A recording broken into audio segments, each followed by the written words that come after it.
Hello అందరికీ welcome to my channel Bhavani వంట రుచులు. ఈరోజు ఒక కొత్త స్వీట్ రెసిపీతో మీ ముందుకు వచ్చేసాను.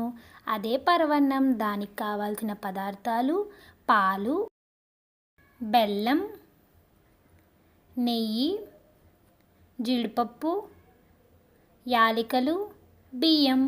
ఒక స్టవ్ మీద ఒక గిన్నెలో పాలు పోసుకొని దాని పొంగేలోపు సరిపడా బియ్యాన్ని వేసుకోండి.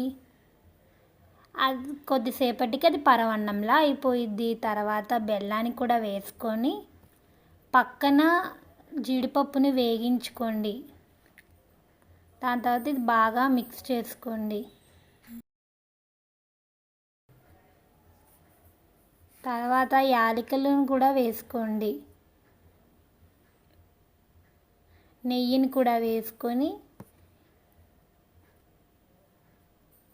బాగా మిక్స్ చేసుకోండి. తర్వాత వేగించిన జీడిపప్పును కూడా వేసుకొని ఇంకా బాగా మిక్స్ చేయండి. తర్వాత అది ప్లేట్లో సర్వ్ చేసుకొని తినేసేయండి. ఈ వీడియో మీకు నచ్చినట్టయితే like, share, comment and subscribe చేసి పక్కనున్న బెల్ ఐకాన్ని కూడా కొట్టడం